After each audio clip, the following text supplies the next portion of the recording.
오늘 하나님께서 우리에게 주신 말씀은 잠언 7장 10절에서 27절, 잠언 7장 10절에서 27절까지의 말씀입니다.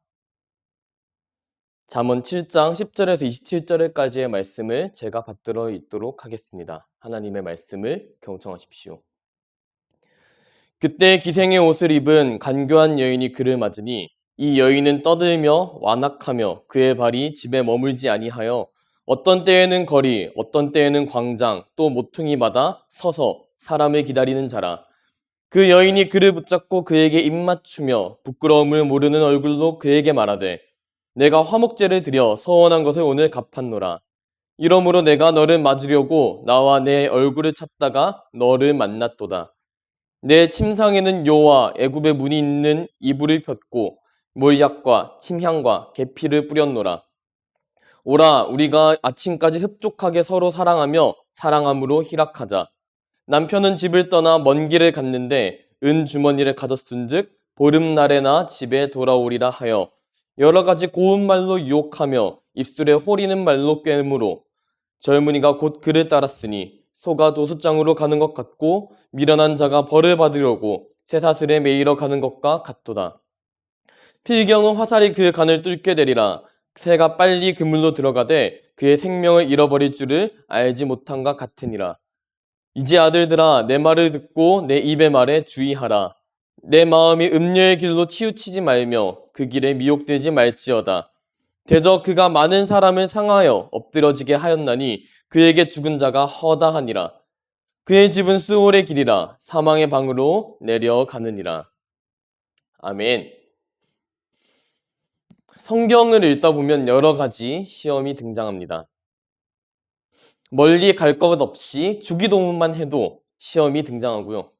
아브라함, 모세, 이스라엘 백성 할 것 없이 심지어 예수님마저도 광야에서 시험 받으셨다라는 사실은 우리가 익히 알고 있습니다. 여기서 시험이란 단어를 조금 더 확장해서 시련, 고난, 역경, 유혹, 미혹 등 이 모든 것들을 시험에 포함할 수 있게 된다면 사실 성경은 시험과 극복이 반복되는 역사를 기록한 것이다 라고 볼 수 있을지도 모르겠습니다.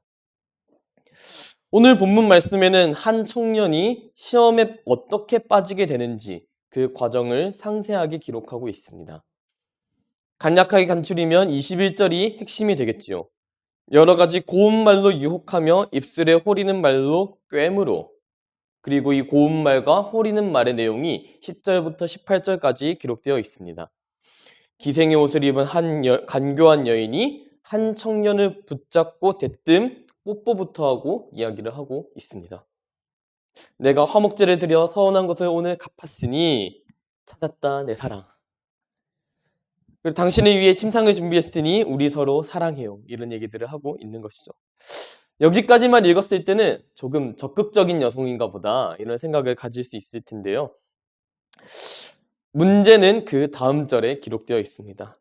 남편이 집을 떠나 먼 길을 갔는데, 네, 이 이후 내용 볼 필요도 없죠. 남편이 집을 떠나 먼 길을 갔는데, 남편이 집을 떠나 먼 길을 갔으면 남편이 없는 게 아니죠. 그쵸? 남편이 다시 돌아올 기약이 있는 거죠. 남편이 없는 것도 아니고 남편이 돌아올 기약이 있는 이 상황에서 아이고 이 청년은 그런 줄도 모르고 시험에 빠졌구나 라는 생각을 할 수 있게 됩니다. 참 안타까운 사건인 것이죠. 그러나 이 청년을 시험에 빠진 사람, 불쌍하고 안타까운 사람으로 이렇게 단정 짓기에는 정말로 그런가 하며 마음 한켠에 의구심이 일어나게 됩니다. 석연치 않은 부분이 여러 부분이 있기 때문이죠. 오늘 본문만 봤을 때는 기생의 옷을 입은 이 간교한 여인이 전적으로 잘못한 것처럼 이 청년을 유혹한 것처럼 보이게 됩니다. 하지만 이 본문을 자세히 따지고 보면 여인이 잘못 말한 것은 없어 보입니다. 화목제와 서원을 갚은 것까지는 확인할 방법이 없습니다. 오늘 본문에서. 그러니까는 이거는 좀 접어놓더라도 남편이 있다고도 얘기를 했습니다. 분명히. 그리고 남편이 돌아오는 시점까지도 명확하게 이야기를 했습니다. 자, 이 정황들을 이야기했음에도 불구하고 이 젊은이는 따라 들어갔습니다. 네, 이 젊은이가 안타까운 인물은 아니라는 생각이 이제 드시죠. 그 까닭, 이 여인을 따라 들어갔었던 이 까닭을 이 이전에 기록하고 있습니다. 7장 8절의 내용입니다.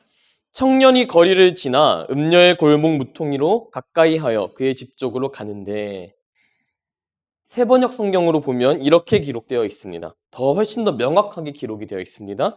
그는 거리를 지나 골목 모퉁이로 가까이 서서 그 여자의 집으로 가는 길로 발걸음을 옮겼다. 이 청년은 처음부터 자기 집을 향해 가다가 이 여인에게 유혹당한 것이 아니라 무엇이죠? 이 여자네 집으로 가고 있는 중이었던 것입니다. 이 여자네 집으로 가고 있는 중이었고, 여인이 여러 가지 고운 말과 호리는 말로 유혹하니까 그 말에 합당하다 여겨서 따라가게 되었다는 것이죠. 이 청년은 육체의 정욕과 안목의 정욕에 따라 스스로 시험에 빠지게 된 것입니다. 시험이라고 다 같은 시험이 아니지요. 시험을 번역하는 영어 단어는 두 가지가 있습니다. 첫 번째, 중간고사, 기말고사, 수학능력고사 이런 것들처럼 시험을 의미하는 테스트가 있습니다. 또 하나는 유혹이나 미혹에 관련된 시험에서 등장하는 유혹으로 등장하게 되는 템테이션입니다. 테스트와 템테이션이 있는 겁니다. 딱 들어봐도 차이점이 있긴 하지만 이 테스트와 템테이션은 둘 다 시험이 맞습니다. 어떤 의미에서 같은 시험이냐면 둘 다 본능에 거스르는 일을 해야 하기 때문에 시험이 맞습니다. 그리고 이 본능에 거스르는 행동을 해야만 이 시험에 통과할 수 있다는 공통점이 있기 때문입니다. 그럼 무엇이 이 테스트와 템테이션을 구분시켜 줄까요? 행동하는 마음밭의 차이가 이것이 시험인지 유혹인지 구분시켜 줍니다. 테스트는요, 하기 싫은데 해야 하는 것을 테스트라고 합니다. 공부하기 싫지만 공부를 해야 시험에 통과할 수 있는 것과 같은 의미죠. 템테이션, 유혹은요. 유혹은 내가 하고 싶은데 하지 말아야 합니다. 굶주린 상황에서 돌을 떡으로 만들어야 하는 상황인데 그러면 안 되는 거죠. 그리고 그 열매 차이를 보면 이 차이가 명확하게 나타납니다. 시험을 계속 보면 어떻게 되죠? 좋은 스펙을 가지고 이런 것들을 차치하고서라도 시험이 계속되면 사람이 지칩니다. 그리고 유혹이 계속되면 사람이 흔들립니다. 그러다가 둘 다 사람을 죽음에 이르게 합니다. 테스트는 육신을 죽게 하고 템테이션은 영혼을 죽게 만듭니다. 예전에 한 2년 전이죠. 2년 전쯤에 오후 찬양 예배를 드리면서 제가 거기서 말씀을 전하면서 했던 말씀이 있습니다. 기억하시는 분들이 있으실지 모르겠어요. 악한 것들은 절대 악한 모습으로 다가오지 않는다라고 제가 말씀드린 적이 있습니다. 악한 것들이 악한 형상, 악마 형상, 이렇게 뿔 달린 형상으로 나타나게 된다면 우리는 반드시 그 악한 것들을 이겨낼 강한 힘이, 능력이 있었을 것이라고 말씀드렸습니다. 악한 것들은 절대 악한 형상과 나쁜 모습으로 다가오지 않는다는 것입니다. 오늘 여인이 어떻게 접근하는지 생각하시면 좋을 것 같습니다. 어떻게 접근하죠? 서로 사랑하며 사랑함으로 희락하자. 얼마나 좋은 문구로 다가오나요? 게다가 화목제를 드리고 서원을 갚은 대단히 헌신적이고 대단히 종교적인 여인의 모습으로 다가오게 됩니다. 아주 큰 결점을 가지고서요.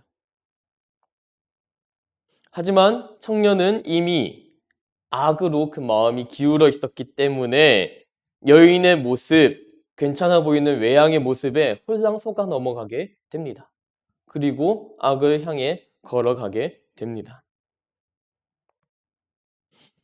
청년이 그랬듯 우리에게도 우리 마음에 옳은 대로 내가 보기에 합한 대로 나에게 유익이 되는 방식으로 움직이는 경향이 있습니다. 그래서 우리도 모르게 악을 향해 마음이 기우는 것을 보게 됩니다. 유혹당하는 것이죠. 사랑하는 성도 여러분, 그러니 우리는 마음을 지켜야 합니다. 마음을, 영혼을 지켜야 합니다. 어떤 마음을 지키셔야 할까요? 에베소서 2장 10절의 말씀입니다. 제가 읽겠습니다. 우리는 그가 만드신 바라 그리스도 예수 안에서 선한 일을 위하여 지으심을 받은 자니 이 일은 하나님이 전에 예비하사 우리로 그 가운데서 행하게 하려 하심이라. 다시 한 번만 읽겠습니다. 에베소서 2장 10절의 말씀입니다. 우리는 그가 만드신 바라 그리스도 예수 안에서 선한 일을 위하여 지으심을 받은 자니 이 일은 하나님이 전에 예비하사 우리로 그 가운데서 행하게 하려 하심이라. 아멘. 하나님께서 우리를 이 땅에 지으시며 그 마음에 품으셨던 소망의 마음입니다. 하나님께서 우리를 이 땅에 지으며 품으셨던 이 소망의 마음을 우리는 지켜야 합니다. 이 마음을 지키셔야 합니다. 하나님께서 지으신 이유, 까닭에 뭐라고 말씀드렸죠? 그리스도 예수 안에서 선한 일을 위하여 지으셨다고 말씀하셨습니다. 하나님께서는 내게 선한 일이 아니라 하나님의 선한 일을 위하여 우리를 부르셨습니다. 지으셨습니다. 따라서 허망한 것에 몸과 마음을 내어드리지 않는 우리가 되어야 하겠습니다. 허망한 것에 몸과 마음을 내어주지 말고 하나님께서 원하시는 그 선한 일, 생명을 향한 일을 위해 지음받은 사람으로 우리가 이 땅에 살아가야 합니다. 그 생명을 가지고 이 땅에 살아가게 될 때 우리 앞에 놓이는 무수한 시험과 유혹들, 우리 육체를 죽이려 하는 것들, 우리 육신을 죽이려 하는 것들, 영혼을 죽이려 하는 이 모든 것들 앞에 섰을 때 무수한 시험들, 유혹들이 놓이게 되었을 때 이것들을 넉넉히 이길 수 있는 믿음, 그 믿음이 우리 가운데 있을 수 있음을 우리가 소망해야 하겠습니다. 우리 앞에 놓이는 무수한 시험과 유혹들, 이것들을 넉넉히 이겨낼 수 있는 그 가능성을 여러분들이 믿으시고 또 그 가능성으로 살아가게 되는 우리 모든 영혼교회 성도 여러분들 되시기를 간절히 소망합니다. 함께 기도하시겠습니다. 사랑하신 하나님, 잠언 말씀으로 우리에게 지켜야 할 마음을 보여주시니 감사합니다. 말씀의 빛에 우리를 비추어 봅니다. 혹시 악으로 기울어 있는 마음이 있지는 않은지 그 마음을 알면서도 나에게 유익이 되는 방향이라 모른 척 눈 감아주고 있지는 않은지 말씀 앞에 서서 살펴보길 원합니다. 아무도 보지 않고 아무도 알지 못하는 은밀한 행위마저도 말씀 앞에 내어드리기 원합니다. 악한 것으로 기우는 마음을 붙잡고 하나님께서 기대하시고 지어가시는 선한 일들에 우리 마음을 붙들 수 있는 단단한 믿음을 허락해 주실 줄 믿으며 이 모든 말씀 예수님의 이름으로 기도드립니다. 아멘.